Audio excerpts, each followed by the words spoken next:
Hola, hola, ¿qué tal? ¿Cómo están, amigos? Muy buenos días, bienvenidos a esta transmisión completamente en vivo desde la Ciudad de México. Mi nombre es Miguel Ángel Payares, soy columnista y periodista de negocios. Me da mucho gusto saludarlos a las personas que se están incluyendo en la transmisión. Les doy la más cordial bienvenida. Estamos transmitiendo, les decía, completamente en vivo, entonces pueden tener sus preguntas, pueden darme algunos comentarios, porque hoy voy a tener, fíjense, datos interesantes. Y no solo eso, también voy a hablar con personas destacadas y que nos van a dar consejos, nos van a hablar de la importancia, no solo del turismo. Va a estar conmigo Enrique de la Madrid. Enrique de la Madrid fue exsecretario, fue el secretario de Turismo en la administración pasada y bueno, va a estar conmigo hablando sobre la importancia del turismo. Pero también vamos a hablar de negocios con Roberto Carrera. Él es coach de negocios y nos va a dar algunos tips, alguna información sobre cómo está o cómo debemos motivarnos, qué es lo que debemos hacer, cómo es que debemos enfrentarnos a las diferentes circunstancias de la vida. Y saludo con mucho gusto Rubén Flores, Adriana, un abrazo. Y si gustan, vamos a comenzar un poquito con una reflexión sobre negocios, empresas y lo que está pasando en el mundo de los empresarios, sobre todo con un tema importante de un libro que se llama Acierta y Escálalo. Les platico rápidamente lo que dice este libro. La dinámica del programa de hoy va a ser, primeramente, vamos a platicar sobre este libro que se llama Acierta y Escálalo. Después pasaremos con Roberto Carrera, el coach de negocios, que nos dará algunos tips, algunos consejos. Y a las 8:30 aproximadamente va a estar con nosotros el exsecretario de Turismo, Enrique de la Madrid. Entonces, voy a platicarles qué dice el libro Nail It and Scale It en el tema de la trampa del exceso de confianza. Este libro, que está dedicado a emprendedores, dice que muchos estudios muestran que el reto de tomar decisiones difíciles y la tendencia de las personas con experiencia a tener un exceso de confianza en sus habilidades es muy alto. Diversos estudios han mostrado que el exceso de confianza va tan lejos que algunas veces creemos que podemos influir en eventos aleatorios, como lanzar un dado o comprar el boleto premiado de la lotería. La investigación también muestra que situaciones complejas o ambiguas exacerban el sesgo de exceso de confianza. Desafortunadamente, no solo los emprendedores enfrentan problemas complejos y ambiguos, y también tienen una sobredosis de confianza. Todo esto puede guiar a los emprendedores a la trampa de no escuchar y creer que están en lo correcto cuando no lo están. En nuestra propia investigación, dice el libro, encontramos que los emprendedores con exceso de confianza, que se definen a sí mismos como expertos, tienen menos probabilidades de aprender y cambiar. Pausa ahí. Los emprendedores que se consideran expertos en su tema tienen pocas posibilidades de cambiar y son un riesgo para su propio negocio. Eso yo se los estoy comentando por lo que dice este libro, uno de los mejores libros de negocios que yo he leído de emprendimiento. Y bueno, repito, todo este exceso de confianza puede guiar a los emprendedores a la trampa de no escuchar y creer que están en lo correcto cuando no lo están. En la propia investigación de este libro, encontraron que los emprendedores con exceso de confianza, que se definen a sí mismos como expertos, tienen menos posibilidades de aprender. Como ejemplo, Mike Cadassi, el emprendedor serial del que hablamos antes y que ha creado compañías que valen $1,000 millones, confesó: lo que más me asusta es alguien que está convencido de que está en lo correcto, porque nunca cambiará. Para los emprendedores, la declaración de Mike es muy pertinente y es una advertencia. Por definición, los emprendedores pueden únicamente suponer que tienen el producto correcto para el mercado y al precio adecuado. Ellos pueden actuar con base a lo que creen que tienen, pero deben descubrir la combinación correcta para ser exitosos, y la única manera de hacerlo es aprendiendo de una manera verdadera. Fíjense qué interesante, porque quiero decirles que si ustedes están queriendo iniciar un negocio, si quieren estar en las ventas online, si quieren tener una tienda digital, tienen que tener mucho cuidado con esto. El emprendimiento, dice este libro, dicen los expertos, es aprender. Saludos María Romero, muy buenos días, un abrazo. Y este libro entonces señala que para los emprendedores la declaración de saber aprender, de querer aprender es muy importante. Los emprendedores pueden actuar con base a lo que creen que tienen, pero deben descubrir la combinación correcta para ser exitosos. Y la manera de hacerlo es aprendiendo de una manera verdadera e intelectualmente honesta. Finalmente, e igualmente importante, no confundas exceso de confianza con determinación. ¿Cómo estamos? Muy buenos días, Rubén Flores Hernández, también muchos saludos. Estamos leyendo parte del libro Nail It and Scale It. Si ustedes tienen un negocio, tienen un emprendimiento, recuerden, lo que está diciendo este libro es necesitamos aprender y no tener un exceso de confianza. Finalmente, los emprendedores necesitan ser determinados, pero no tener un exceso de confianza. Siempre nos gusta decir, hay 1000 cosas que pueden destruir tu compañía. Solo necesitas abordarlas de una por una a la vez.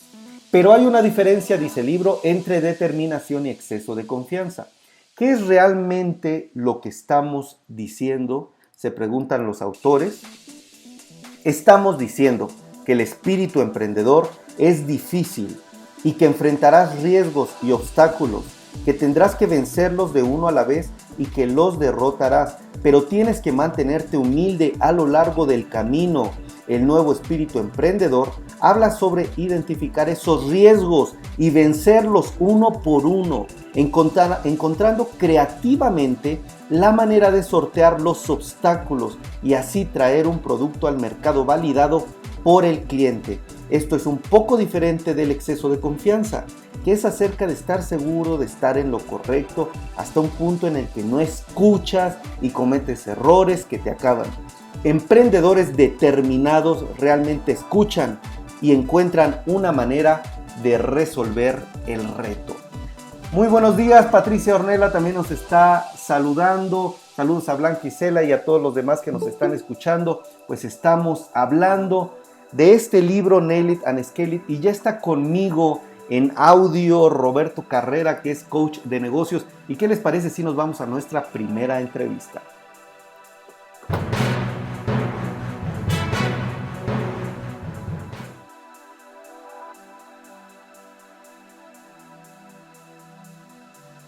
Mi estimado Roberto, muy buenos días, ¿cómo estamos? ¿Cómo amaneces? Gracias por estar en este espacio, gracias por estar aquí con nosotros. Quiero hablarles un poco de Roberto. Él ha dado cursos, conferencias, talleres en algunas bolsas que cotizan en la bolsa de valores. Lo hemos visto hablando con ellas. También ha dado cursos no solo como coach de negocios, sino como ventas, emprendimiento. Y pues me da mucho gusto tenerte aquí en este espacio. Muy buenos días, Roberto. Muchas gracias, Miguel. Muy buenos días a la audiencia. ¿Qué tienes preparado para hoy, Roberto? Cuéntanos. Mira, creo que parte de empezar a emprender y como decías, en las empresas en las que he colaborado, es muy importante desarrollar el liderazgo. Desarrollar el liderazgo de los puntos clave para poder crecer nuestras empresas y no necesariamente el liderazgo para todos, el liderazgo enfocado también a la persona, a cada empleado, a cada individuo. No importa si tienes gente a tu cargo o no tienes gente a tu cargo, requieres estar listo para poder liderarte a ti mismo y de esa forma también poder liderar a los demás. Creo que una pieza fundamental del crecimiento de las empresas tiene que ver con el liderazgo. Mucha gente continúa en la empresa o se va de una empresa por el liderazgo. A veces no es tanto ni siquiera el ambiente laboral, o el sueldo o las prestaciones. Uno de los beneficios o del sueldo de una persona no ver tanto con la parte económica, sino con tener un buen líder, alguien a quien seguir, a quien miren, a quien respeten y también que se esté capacitando. Muy bien. ¿Cómo es esta capacitación? ¿Cuál es tu sugerencia en este tema? ¿Cómo lograrlo? Creo que el líder requiere estar en constante aprendizaje para que la gente pueda estar cerca de él y seguirlo. Pienso que cuando el líder está muy por encima o se mantiene muy distante a la gente a la gente que estás liderando, la gente te ve muy lejos. Entonces, al estar tan lejos, es complicado poder seguirte porque te ven muy lejos. Esto tiene que ver con dos cosas: con mantenerte cercano a la gente, pero también con mantener tu conocimiento simple y sencillo, hacerlo vivencial y hacerlo práctico. Si tu liderazgo o los conocimientos que tú estás teniendo no se vuelven prácticos, no se vuelven fáciles de aplicar para tu gente, se vuelve complicado seguirte. Es un líder que está muy por encima. Entonces, creo que necesitamos un liderazgo dentro de las empresas en el que podamos desarrollar o podamos estar cercanos a la gente y también el conocimiento pueda ser práctico, que lo que hagamos, con lo que enseñemos, incluso que las cosas que pidamos, también es algo muy importante, el tema de la comunicación y poder estar claros con nuestra gente. Este sería el tercer punto, decirle a la gente qué es lo que esperamos de ella. A veces damos por obvio o damos por sentado que la gente o nuestros colaboradores entienden qué es lo que les toca hacer. Sin embargo, creo que es importante dejar muy claro qué es lo que esperas de cada uno de ellos para poder entonces hacer un pedimento o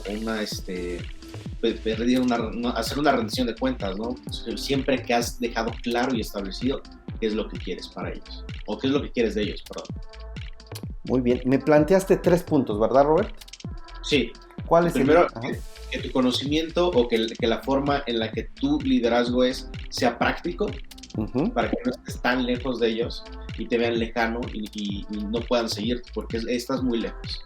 La segunda es lo que te decía, ¿no? Que tu forma el primero es que tu liderazgo esté cercano. El segundo es en cuanto al conocimiento. El segundo es que tu forma de liderar sea una forma en la que ellos puedan sentirse cómodos contigo, no te vean tan lejano, no solamente en conocimiento, sino que tu persona.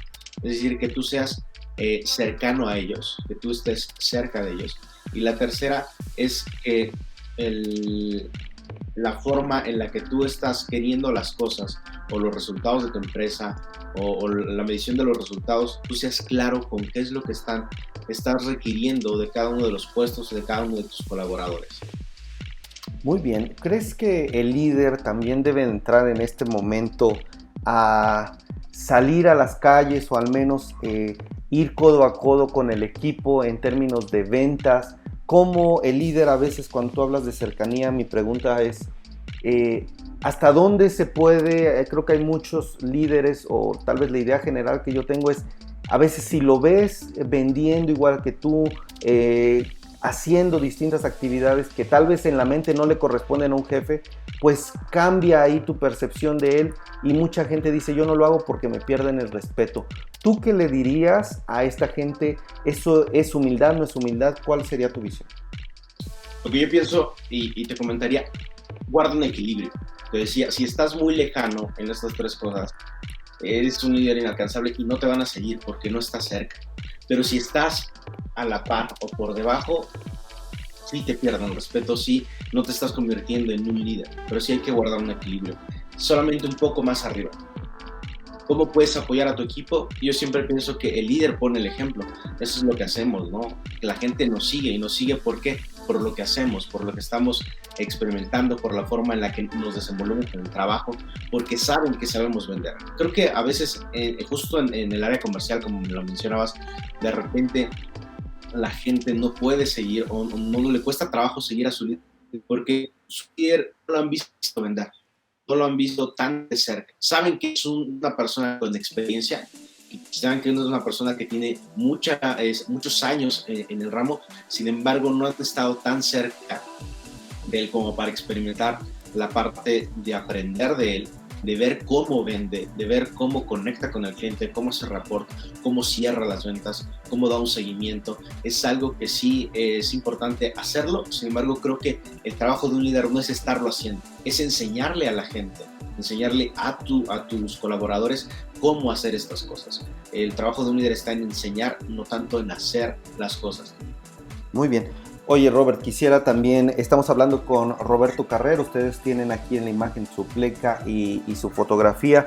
Ustedes, ¿qué quisieran preguntarle a él en el tema de negocios? Yo tengo 2 preguntas diferentes, como que está metiendo un audio, pero el primero es cómo ser resilientes, cómo resistir en medio de las dificultades. Alguien que está queriendo vender, que está poniendo su negocio, Roberto, cómo seguir con la motivación, sobre todo, por ejemplo, en estos días de pandemia, en estas mañanas que todos estamos haciendo home office o estamos en casa, de qué manera motivarse, de qué manera ser resilientes, porque en los negocios creo que es algo clave.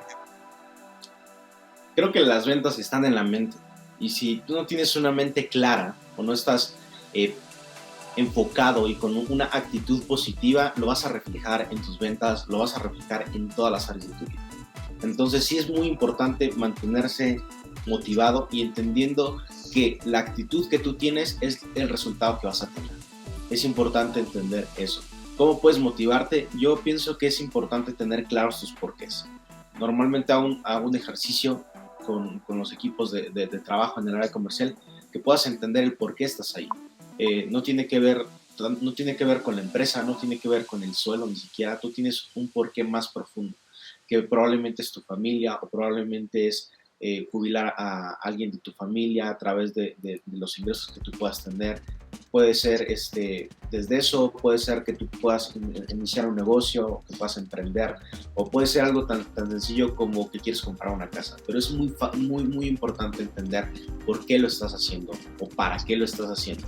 ¿Cómo lo hago? A través de preguntarte, y te invito a que lo hagas si estás en el área comercial, o no importa en qué área estés emprendiendo o laborando. Pregúntate por qué lo haces, por qué estás ahí, y hazlo a través de 9 preguntas. Pregúntate una vez, ¿por qué hago esto? Contéstalo, pero eso no lo quieres hacer en una hoja. Lo escribes, ¿por qué hago esto?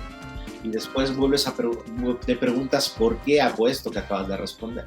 Y así 9 veces, y vas a llegar a un por qué más profundo, te vas a mantener más motivado. Creo que cuando estás motivado y sabes por qué hacer las cosas, no requieres de una motivación externa, ¿no? Siempre la motivación debe venir de dentro, pero hay que hacer un trabajo para poder encontrarlo.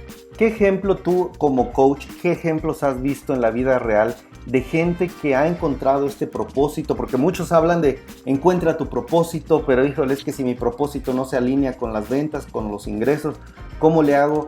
Esto que me estás diciendo de preguntarnos, creo que es muy interesante y muy importante encontrar los por qué, pero también te quisiera preguntar, ¿qué ejemplos has visto tú en la vida real de otras personas que han encontrado esta motivación, seguir adelante, esta fuerza interna, ¿no?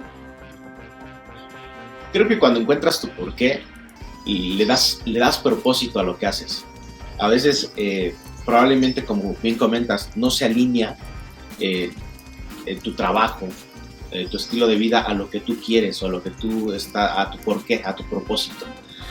Pero creo que al entenderlo y al estar claro de cuál es tu porqué, de entender tu propósito, empiezas a agregarle sentido a lo que estás haciendo. Es decir, si tú estás en un empleo en el que probablemente no es lo que tú esperas o lo que tú aspiras, ni siquiera a un largo plazo, a un mediano plazo, entiendes que requiere ser el mejor, capacitarte, entrenarte, practicar, para entonces poder llegar a donde quieres. Muy bien, ¿cómo es esta capacitación? Muy bien. Adelante, perdón. Sí, se metió como un audio. Escucharlo, perdón. Bueno, me decías entonces que justo encontrando esta motivación, pero tú has visto casos reales, gente que lo ha encontrado, ¿qué ha pasado? Sí, claro, de distintos niveles y en distintas empresas, cuando los empleados o los colaboradores se encuentran el propósito, trabajan más, se motivan más y tienen mejores resultados. Incluso el ambiente laboral cambia, ¿no? Sobre todo cuando se hace ejercicios como estos, a los que se les da seguimiento, el ambiente cambia muchísimo, porque la gente se encuentra motivada, empieza a surgir un ambiente incluso de apoyo, de trabajo, de sinergia dentro del equipo, porque no solamente dentro de esta actividad o algunas otras que hago en las empresas, es con una persona, a veces son grupales, y al tú saber el porqué de alguien, también lo motivas y también le recuerdas por qué está ahí. Cuando no se cierra la venta que esperabas, cuando este lead no te contesta, o cuando se te cayó la venta, o te están mandando un plazo más largo, el equipo se puede animar, y me ha tocado eso, ¿no? Que el equipo se anima porque no sabe solo su porqué, sino sabe el porqué de cada uno de su equipo, y es un equipo que crea sinergia y se apoya. Muy bien. Oye, Robert, ya para ir a la parte final, fíjate que aquí quiero hacer un comentario y tú dime qué piensas acerca de esto. Primero déjame saludar a JD Roma, que nos está saludando, Josefina, Pati Ornelas, y a las personas Rubén Flores y María Romero. Quisiera, Robert, decirte, tú cuál es tu perspectiva de esto. Número uno, creo que muchas veces hay como una teoría, no sé si esté bien o esté mal. En mi particular punto de vista, creo que no es tan buena por los momentos que vivimos. Es cuando alguien te dice, tú como emprendedor, como empresario, como trabajador, si tú tienes un negocio, tú sales a las ventas, tú sales a cualquier trabajo. Muchas veces la gente dice, es que busca, hasta incluso hay el libro del secreto y han salido videos sobre esto. Deséalo, búscalo y al final lo vas a traer. Yo tengo mis reservas, no en ese tema, sino en disfrutar hasta que venga algo que tú quieres o cuando tu objetivo se realice. Creo que muchas veces uno hay que estar a gusto, hay que estar contento con lo que tienes enfrente, tal vez si no estás vendiendo, tal vez si tienes dificultades económicas, sí mejorar el ánimo, sí motivarte, sí buscar de alguna forma, decía el libro de inteligencia emocional, si tú encuentras una motivación, si tú no necesitas que alguien venga y te levante el ánimo, sino que tú mismo encuentras las características, la forma, el proceso para que tú estés motivado, puede ser desde música, puede ser desde desde escribir, puede ser desde hablar con un amigo, reunirte. Bueno, ahora las reuniones están difíciles, pero encontrar el deporte, muchos se encuentran en eso. El punto es llegar a estar feliz con lo que ya tienes ahora. O sea, motivarte desde este momento en donde tal vez estamos pasando dificultades todos en diferentes negocios y con esto tener la fuerza para sí tener un mejor emprendimiento, sí salir a vender y saber que las cosas sí pueden no ser fáciles, también puede que se te faciliten. Sin embargo, creo que el hecho de tener en la mente la idea de que, bueno, hay que buscar y hay que lograr algo para estar feliz, en vez de decir, bueno, voy a ser feliz ya con lo que tengo y si viene otra cosa, pues adelante. Si vienen las ventas, tal vez es difícil decirlo cuando alguien te presiona, ¿no? Y tienes que cumplir una meta de ventas, tienes que cumplir una meta o tienes que llevar el pan de tu casa. Pero si tú te vuelves tu propio, tú mismo te boicoteas, Robert, creo que ahí está lo difícil, ¿no? No sé, ¿tú qué opinas? Sí, sí creo que es importante la parte, la primera que decías, ¿no? Desearlo y anhelarlo, pero no por desearlo y anhelarlo y estar pensándolo, incluso decretándolo, va a suceder. Hay que actuar y hay que hacer que las cosas sucedan. Hay que forjar nuestro futuro y hay que forjar nuestro día a día a través de las cosas que hacemos y tener un plan para eso. Con respecto a la parte de que nos motiva, es muy importante entender algo, Miguel. Los seres humanos nos motivamos por dos cosas, por el placer o por el dolor, y es importante entender qué es lo que te motiva. Para hacerlo más simple, este tema del placer y el dolor lo hacemos a través de tu pesadilla o tu sueño. ¿Qué es lo que no quieres para tu vida? Y eso te motiva. Hay gente que es motivada por eso, por lo que no quiere, o por de dónde viene, o de dónde está. Aunque debes mantenerte agradecido, como bien decías, una parte importante del crecimiento, del desarrollo humano, es mantenerte en una actitud de agradecimiento. No agradeces por estar, agradeces lo que hoy tienes, sin embargo, estás conforme con eso, agradeces, pero quieres más. Es decir, tienes una visión sana que te lleva a más. Y la otra cosa, te hablé de la pesadilla, que es el dolor. Ahora te hablaré del placer, que es el sueño. A otras personas se motivan por eso, por lo que anhelan, por lo que están esperando ver en un futuro, puede ser al mediano o largo plazo. Y es encontrar primero cuál de las dos me motiva más. Uh-huh. Porque a lo mejor las dos te motivan, pero ¿cuál te motiva más? Escoger esa y entonces trabajar en ella. Sí, mira, rescato mucho este punto porque sí lo he visto y también lo he visto mucho en los libros de negocios. Cómo debes de vincular algo que no te gusta justo a las actividades que te hacen daño, que te afectan la salud y también justo pues tener e imaginarte y tener en la mente muy presente los logros que quieres hacer, los beneficios que tienes que puedes alcanzar cuando logras tus metas. Y creo que este tema de placer y dolor, por ejemplo, Robert, a mí en lo particular, pues no solo me llama la atención, me gusta, creo que uno puede lograr pues todo esto para lograr más cosas. Robert, ¿cuáles son tus redes? ¿Qué nos podrías dar de conclusión de esta plática que tenemos? Nos hablaste de 3 puntos, recapitulando un poco. Permíteme mandar saludos también a Ginesca Romero. Muy buenos días y muy buenos días a los que nos están viendo.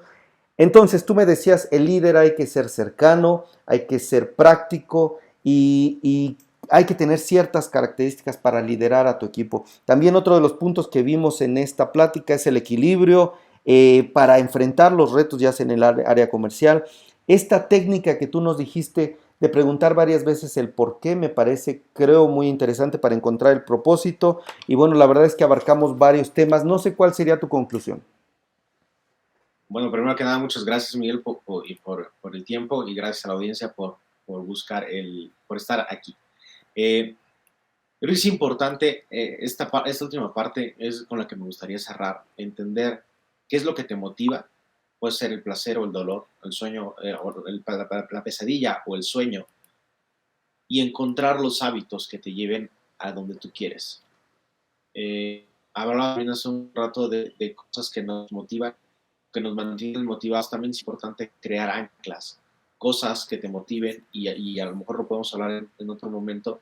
Este tema de crear anclas para mantenerte motivado, automotivado, y es importante entender que en este tiempo las cosas están cambiando. También debemos trabajar en nosotros. No se trata de trabajar afuera, sino de trabajar dentro para poder tener resultados. Claro, creo que coincido totalmente. Te agradezco muchísimo, Roberto Carrera. Creo que excelentes consejos, información que nos estás dando sobre cómo motivarnos. Te podemos encontrar en tus redes como Roberto Carrera OK en Instagram, Facebook y YouTube. Perfecto. Pues muchísimas gracias, Robert. Estamos en contacto y te agradezco mucho tu tiempo. Muchas gracias, Miguel. Buen día. Buen día. Amigos, pues estuvimos platicando y esto fue nuestra primera entrevista.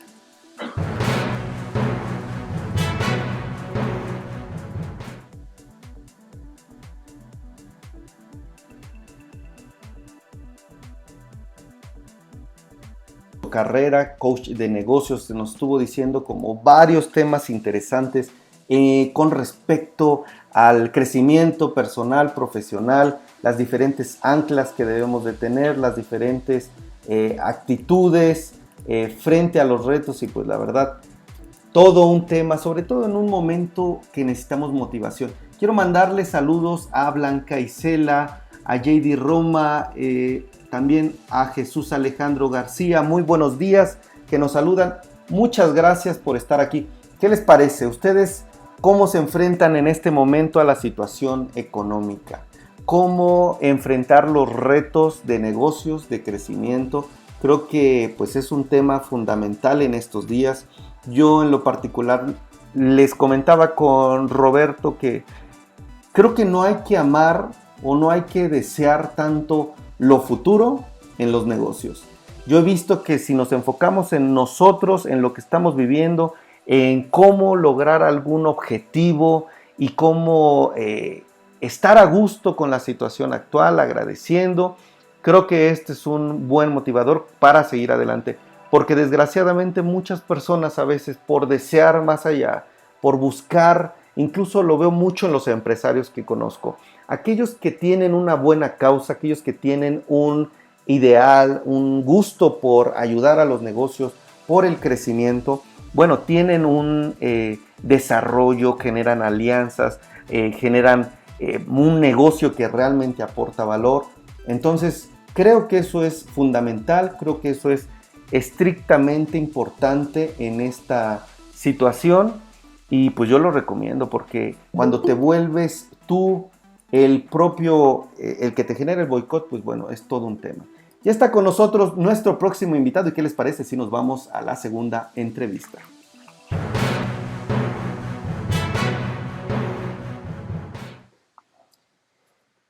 Me da mucho gusto recibir a Enrique de la Madrid. Sí, ya lo escuchamos. Enrique, muy Gracias. buenos días. Bienvenido a este espacio y quiero presentarles a ustedes en el auditorio. Ya lo conocen, obviamente. Enrique de la Madrid fue exsecretario de Turismo de la administración pasada y hoy es el director del Centro para el Futuro de las Ciudades del Tecnológico de Monterrey. Él nos viene a hablar de cuál es la importancia del turismo en este momento, los retos por los que está pasando, pero también cómo reactivar este sector y sobre todo también nos va a hablar del Simposio Virtual Internacional La Nueva Era del Turismo. ¿Cómo estamos, Enrique? Muy buenos días y gracias por esta entrevista, es un gusto. Gracias por la invitación, gracias Miguel Ángel, gracias por estar aquí y permitiéndome compartir con tu auditorio. Pues, exsecretario, quisiera me platicara un poco primero cómo está este tema del simposio, en qué ahora, en dónde está usted, cómo está promoviendo el turismo, antes de pasar ya al tema de cómo está el turismo. Sí, cómo no. Bueno, yo estoy ahora en el Centro para el Futuro de las Ciudades del Tecnológico de Monterrey. Es un think tank, es un centro de estudios, en donde lo que estamos tratando de estudiar, sobre todo, o estudiando, es cómo debieran de ser nuestras ciudades en el futuro, pero bueno, pues a partir de ahora, qué características, qué vocación, si queremos, por ejemplo, ciudades más densas, más compactas, qué vamos a hacer en temas de movilidad, qué tipo de educación para tener ciudades más competitivas. Y lo que hemos hecho, pues, es sobre todo, primero estudiar experiencias internacionales, como en todo, siempre hay quien destaca más que otro y hay que ver eso como referentes y ver cuáles de esas ideas o de esas orientaciones podemos nosotros adaptar y adoptar en nuestro país. Y eso todavía tiene que ver mucho también, pues se vincula con el tema del turismo, porque pues muchas de los destinos turísticos pues son ciudades, aunque por ejemplo en México destaca mucho el tema de sol y playa, pero aún en esos lugares pues hay ciudades, como por ejemplo el caso de Cancún o ciudades, el caso de Los Cabos, y en fin, en muchos lugares el turismo se hace en las ciudades, ¿no? La Ciudad de México, en muchos destinos. Me invitaron al CENET a participar en este Consejo Nacional Empresarial Turístico, que es donde están agrupados los principales organismos del sector turístico, las líneas aéreas, los hoteles, transportistas. Cada año hacen un simposio, esta vez va a ser virtual, pues por las condiciones, y me invitaron a participar. Y sobre todo, pues eso, yo creo que hacer reflexiones sobre la importancia del turismo, sobre los enormes retos que tiene ahora, como el resto de la economía, pero quizá este es uno de los sectores en donde pegó primero la pandemia, y algunos pensamos que lamentablemente también es uno de los sectores donde tiene todavía más retos hacia adelante, porque mientras no exista vacuna y mientras no exista un cóctel de medicinas que de alguna manera te permitan garantizarte, pues sí, que te pudieras contagiar, pero que no te vas a morir de manera innecesaria, pues yo creo que mientras la gente va a ser más cauta, por lo menos esa es mi impresión, luego la realidad cambia, pero va a ser más cauta con respecto a viajar y pues eso no son buenas noticias para el sector. Claro. Entonces, ¿dónde podemos encontrar? ¿Es abierto a todo público? ¿Tiene algún costo? ¿En qué liga? ¿Cómo buscar este simposio? Bueno, nosotros tenemos ahora una línea de Twitter, o sea, tenemos nuestra cuenta de Twitter, Centro para el Futuro de las Ciudades. Ahí estamos constantemente mandando información de lo que estamos aprendiendo. Ya también tenemos un newsletter, ya tenemos cada semana salimos con 2 emisiones donde estamos poniendo las mejores noticias. En este caso nos estamos focalizando mucho, otra vez, a cómo están otras ciudades enfrentando el tema de la pandemia. Y muy brevemente saldremos con ya nuestra página de internet del Centro para el Futuro de las Ciudades. Nosotros siempre he creído, que lo importante en este caso es difundir, es compartir información y bueno, pues también en espacios como este que me estás dando para también reflexionar sobre algunas de las ideas. Y es de ahí de donde salen también mucho de las ideas, lo que te voy a comentar sobre cuáles son las condiciones que se tienen que tener para reabrir una ciudad, para reabrir un destino turístico y que no sea simplemente nuestras ansias o nuestra urgencia de abrir, entendible, porque finalmente pues la economía está paralizada, pero que lo hagamos bien y no por hacerlo con prisas lo vayamos a hacer mal y pues estas salidas en falso pueden en sí mismas ser una mala promoción para los destinos turísticos en nuestro país. Pues me parece un excelente punto para iniciar, sobre todo porque Fíjese que platicamos, por ejemplo, Marisol Huerta, analista del Banco B por Más, me comentaba recientemente que sí, en los mercados internacionales se prevé una segunda ola de brotes por todo el tema de anticiparse, por no tener los cuidados. Y también hablábamos con la presidenta municipal de Los Cabos hace poco y nos decía, ya estamos listos para abrir. Yo le decía, ¿cómo asegurarse de que realmente todo esté cuidado, se tengan las medidas de seguridad? Y me gustaría empezar por ahí con este tema del turismo. Sí es importante la economía, secretario, pero ¿qué sugiere usted para reactivarla de manera segura? Bueno, primero hay que poner, yo creo que el valor esencial de los seres humanos es la vida. O sea, para ir poniendo las cosas en perspectiva, ¿no? Porque luego pareciera ser que hay una competencia entre la economía y la vida. No, la economía está al servicio del ser humano y lo más importante es la vida. Y por eso no es casual que ante la incertidumbre de esta pandemia del coronavirus, donde todavía no tienes medicinas claras que lo enfrenten, ni tienes vacuna, pues la única propuesta razonable en el corto plazo ha sido encerrarnos. Obviamente eso iba a tener consecuencias en la economía y por eso en muchas partes del mundo, que no ha sido el caso mexicano, en muchas partes del mundo los gobiernos han dedicado enormes cantidades de recursos precisamente para apoyar a los empleos, primero, y apoyar a las empresas para apoyar a los empleos. Porque aquí hay una cosa que no se ha entendido claramente en México, desde mi punto de vista. Había que encerrarse precisamente para evitar los contagios y para evitar que los hospitales se vean sobrecargados y saturados y ya no puedan atender. Esa es al final del día la estrategia. No es que no te vayas a infectar. De hecho, las estimaciones son que en un periodo probablemente 2-3 años, todos habremos tenido alguna infección con el coronavirus. Y es más, así debe de ser para que eventualmente desarrollemos inmunidad. Pero lo que es importante es que lo hagamos a un ritmo tal que no nos permita o que permita que los hospitales no se saturen y se sobrecarguen y ya no te puedan atender. Ese es el reto, que tengas la capacidad hospitalaria para que si requirieras ir al hospital, cosa que recordemos que solamente le pasaría a cerca del 10 o 5% de los infectados totales, te puedan atender. Entonces, habiendo dicho eso, una de las medidas más importantes es lo que le llaman la R, la tasa de contagio. Para no hacerlo más difícil, una epidemia la empiezas a controlar cuando cada uno de nosotros no contagia a más de uno, cuando estamos debajo de 1. Y eso tiene que pasar por lo menos durante 15 días seguidos. Entonces, una pregunta importante es, ¿saben en Cancún su tasa de contagio? ¿Saben en Los Cabos su tasa de contagio? Eso es muy importante porque tienes que tener 15 días donde tu tasa de contagio sea debajo de 1. Lo segundo, que tu capacidad hospitalaria no esté rebasada. ¿Y cuál? Pues la que está preparada para el coronavirus. Otra vez, para que cuando salgamos a la calle otra vez y que habrá un rebrote sin duda porque otra vez estamos activos en la calle, los hospitales estén atentos. Y un tema que en México no hemos atendido bien y que no está fácil porque hay una enorme demanda en el mundo, pues es el tema de las pruebas. Yo digo que vamos un tanto a ciegas. O sea, te dicen, sal a la calle y pues ya hay que salir, pero bueno, ¿cuál es el sistema para medir quién se está contaminando? A ese hay que aislarlo. ¿Dónde está el sistema que se siguió sobre todo más exitosamente en Corea del Sur? Que lo que hacen es que miden, prueban, y a las personas que van resultando positivos y a las personas que estuvieron vinculadas con esa persona en el tiempo, las aíslan. Es la única manera de hacer eso para no tener que aislar toda la economía.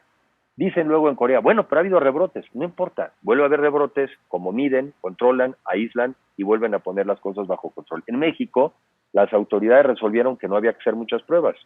Nunca explicaron muy bien por qué no. Tratan de darle alguna explicación científica a algo que no tiene. En realidad quizá lo hicieron porque es muy caro, porque un país de 130 millones de mexicanos, pues igual era muy difícil estar probando tanto. Pero yo lo que tengo entendido es que si no tienes las pruebas, pues por lo menos vas un tanto a ciegas, y entonces volvemos a salir a la calle, se contaminan uno, no sabemos quién está contaminado y quién no, y entonces sí el rebrote puede ser más fuerte. Y lo último, tenemos que tener políticas y protocolos muy claros por sector.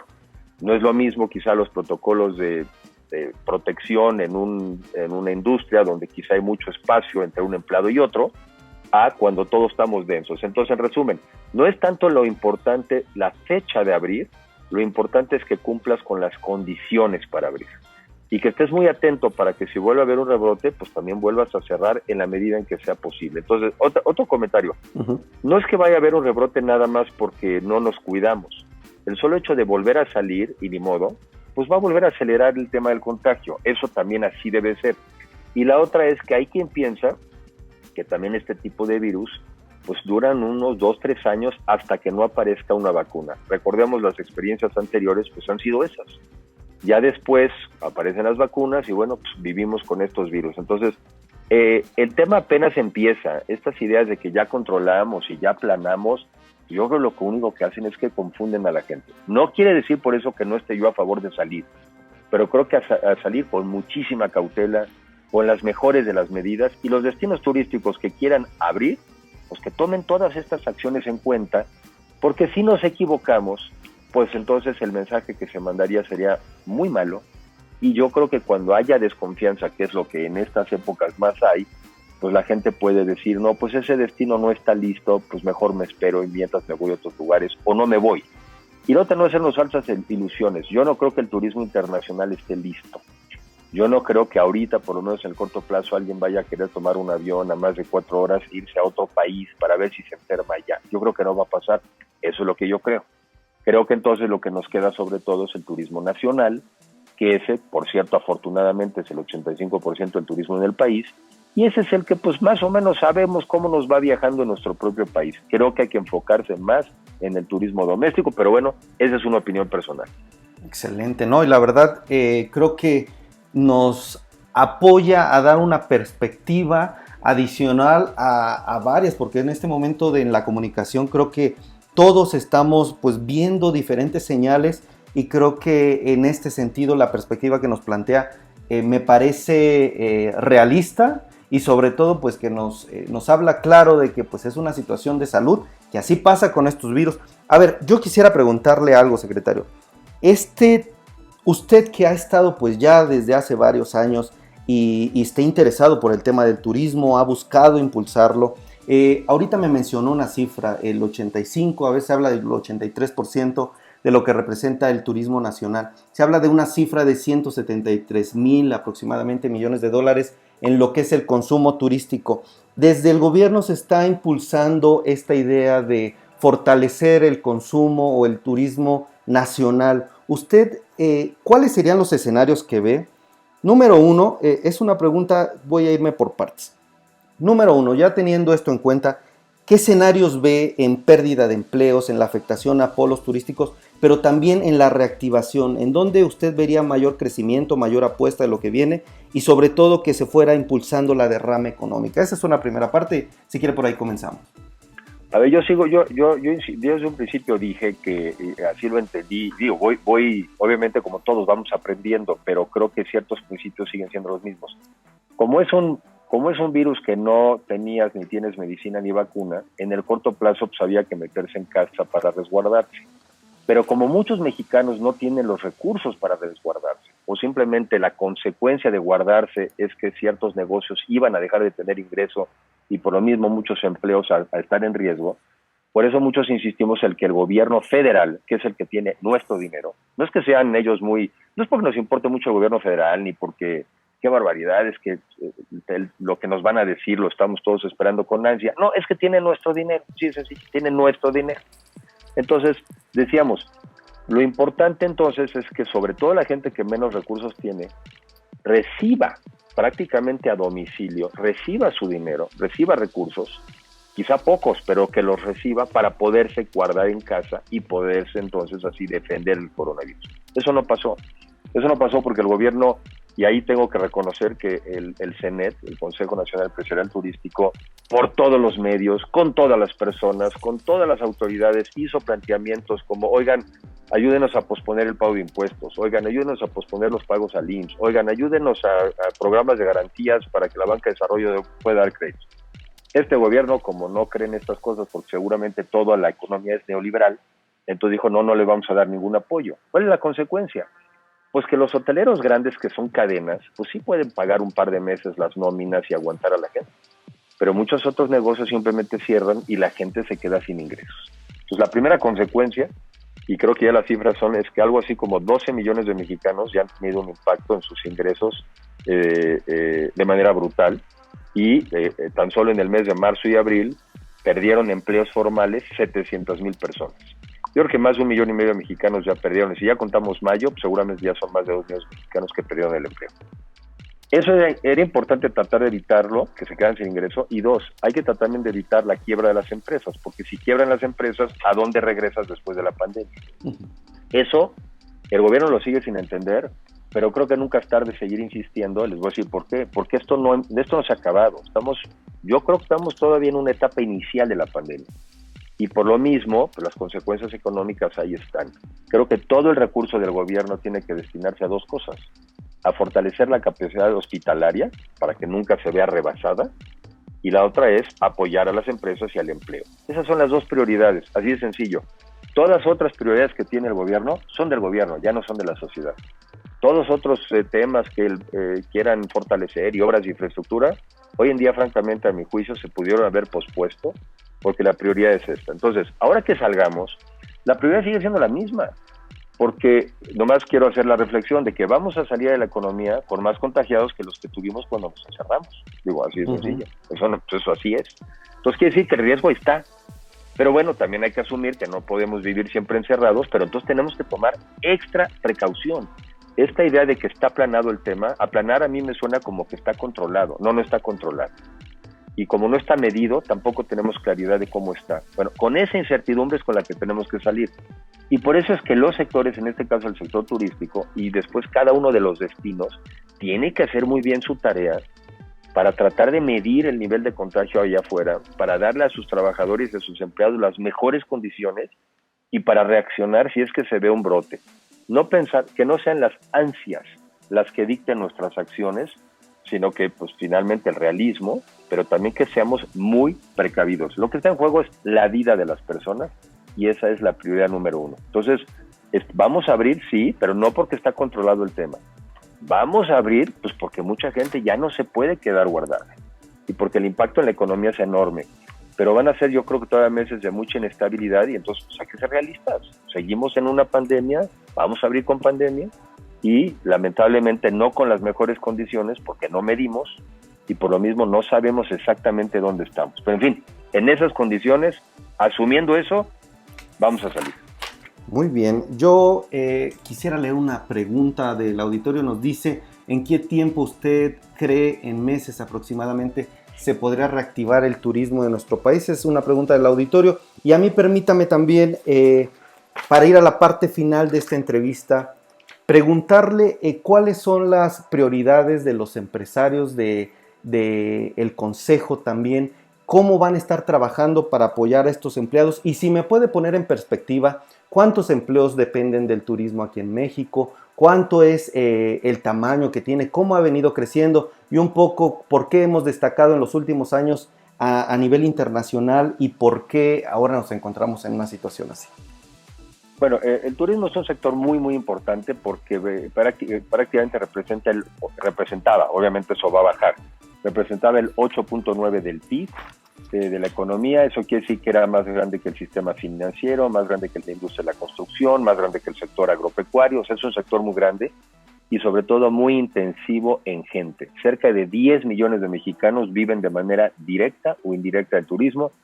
60% de esos empleados son mujeres. Y otra cosa muy relevante es que donde hay turismo hay menos marginación. O sea, en todos los municipios donde hay turismo hay menos marginación. ¿Por qué mejoramos? Pues porque yo creo que hicimos bien las cosas, sobre todo el sector privado, que el sector privado es desde los grandes hoteleros y las grandes líneas aéreas hasta pequeñas empresas, microempresas de 3, 4, 5 trabajadores que ofrecen servicios turísticos y de apoyo. Creo que hay 450,000 empresas, la mayoría pequeñas, vinculadas al sector.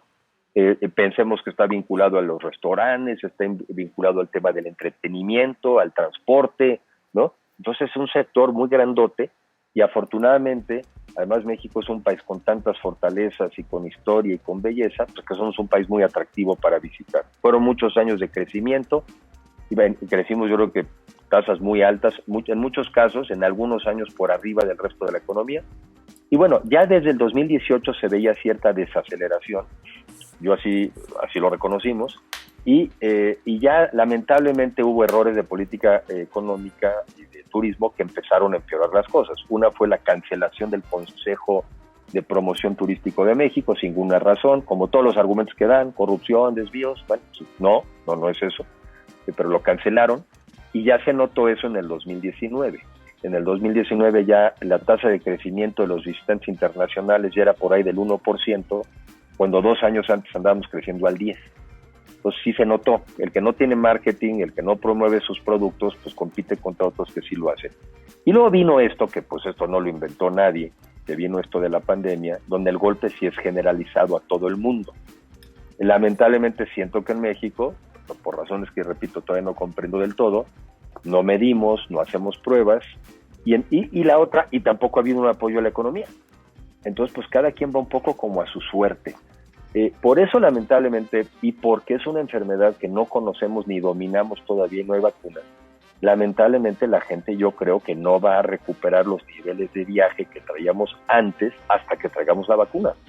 Y eso pueden ser 18 o meses o 2 años, ¿no? O sea, así hay que también verlo, hay que también asumir que serán años difíciles, que nos tenemos que apretar todos el cinturón, que el gobierno tendrá que dirigir los más apoyos posibles a este sector, porque van a ser años difíciles. Y sí, creo que lo que nos queda es el turismo doméstico, pero no por eso lo queremos enfermar, ¿verdad? O sea, no por ser doméstico es menos. Uh-huh. La ventaja es que sí, los mexicanos viajamos por México mucho, y en valor representa pues por ahí del 80% de lo que se consume el turismo. Esa es la buena noticia.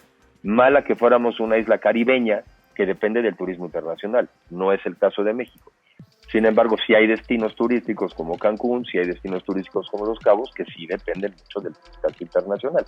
Entonces, pues van a ser años difíciles, también hay que aceptarlo. No nos gustan las malas noticias, estamos viviendo en malas noticias, pero también ser realista, no pesimista, pero realista, pues también ayuda para tomar las provisiones.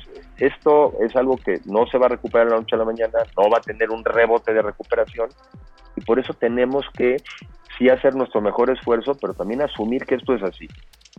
Creo que todos después de estas experiencias, pues también los destinos que están más concentrados en turismo, pues también tendrán que reflexionar, en fin, cómo nos diversificamos, qué podemos hacer, hacia dónde vamos. No sabemos incluso el turismo del futuro, ¿no?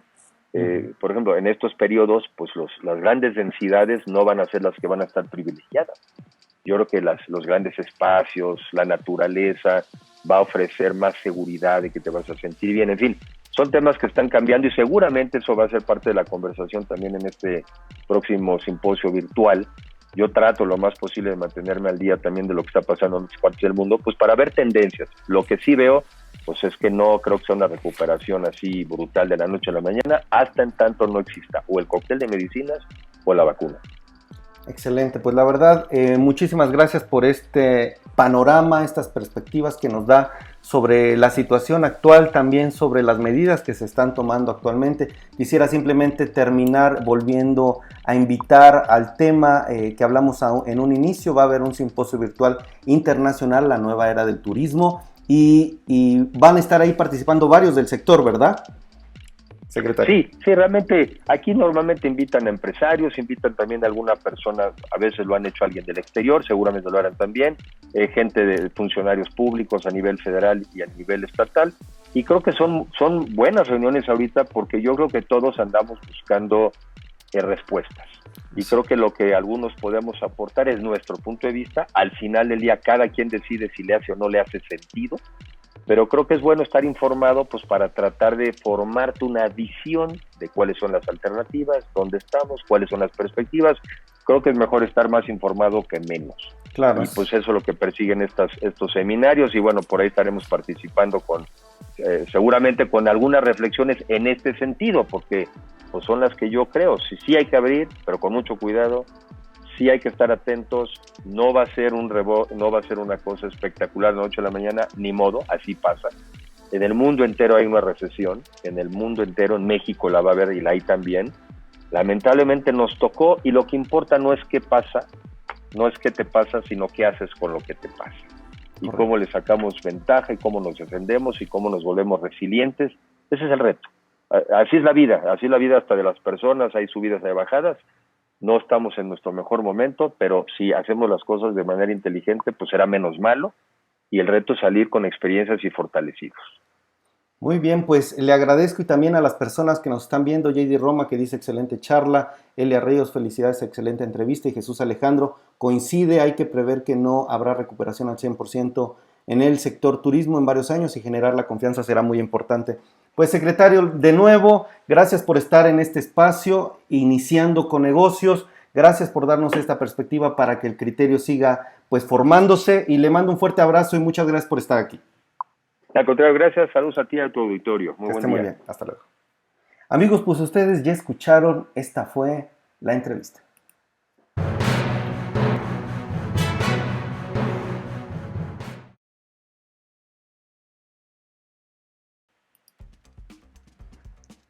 ¿Qué tal? Todo un tema, el tema del turismo. En particular veo varios puntos muy interesantes. La verdad fue muy realista el secretario Enrique Lamadrid. No sé cómo ustedes lo vean. Rafa Lozano, gracias, un saludo. No sé ustedes qué les parezca, pero creo que sí fue muy realista. La verdad es una situación que estamos viviendo, no solo nosotros, está viviendo el mundo entero. Considero que esto es algo muy acertado. Ahora, hay que tener cuidado, como también decía el secretario, porque si viene un segundo brote que dice va a venir, porque es obvio que ahora tenemos más infectados más contagiados de los que antes teníamos, pues hay que tomar las medidas precautorias necesarias. Por eso ahora los analistas, ustedes si han seguido alguno de los programas, pues sí, en Marisol Huerta, una de las principales analistas aquí de México, nos decía, viene un segundo brote y se está viendo a nivel internacional que viene, entonces hay que tener cuidado, sobre todo cuando ya vienen estas fechas. Recuerden sí salir, sí reactivar la actividad, sin embargo poner como prioridad la salud de los empleados, la salud de los colaboradores. Creo que es un tema en donde no se debe escatimar, y bueno, espero que esta entrevista nos haya aportado, haya sido de valor para ustedes, para impulsar y todavía formar más nuestro criterio, el de todos, para seguir generando ideas de negocio, buscando oportunidades y bueno, ver cómo están los diferentes sectores. Amigos, les agradezco muchísimo su tiempo. Permítanme saludar a los que nos están viendo. Ya saludé a Rafa Lozano, saludé ya también a Jesús Alejandro García. Un fuerte abrazo, Jesús. También a Elia Ríos Nasser. Querida Elia, ya leí. JD Roma, Jesús, un fuerte abrazo. Enrique Librero, leí tu pregunta, ¿cómo estamos? Pati Ornelas, gracias por estarnos viendo. También a Blanquicela, a Rubén Flores, a Ginesca Romero, a Josefina, Pati Ornelas, bueno, Pati, gracias por estar aquí con nosotros, a María Romero y a todos los demás que han estado comentando y hablando con nosotros, iniciando con negocios. Es un gusto, amigos, que me hayan acompañado. Hoy también tuvimos a Roberto Carrera, que nos dio algunos tips para motivarnos desde temprano y cómo ser resilientes, o sea, resistir a los diferentes problemas que está trayendo la pandemia en todo el tema económico, en todo el tema moral. Enrique, un abrazote, gracias por seguirnos en Twitter y también aquí, pues es un gusto, amigos. Hoy a la 1:30 de la tarde los espero, si ustedes gustan, con entrevistas, más entrevistas, noticias de negocio, las tendencias, qué está pasando en el mundo de los negocios. Pues trato como de contribuirles a ustedes con esto. También entrevistas que no solo hablen de negocios, que también hablen qué consejos nos pueden dar los empresarios, grandes personas que manejan corporativos, empresas, que han estado en dependencias, que nos puedan aportar a los negocios pequeños, negocios medianos que ustedes puedan tener, a las ventas que ustedes pueden generar. De eso se tratan estos programas. Y a las 8 de la noche, hoy también vamos a tener un poco de Aprendiendo de Todos. Este programa vamos a tener al fundador de Fundación E.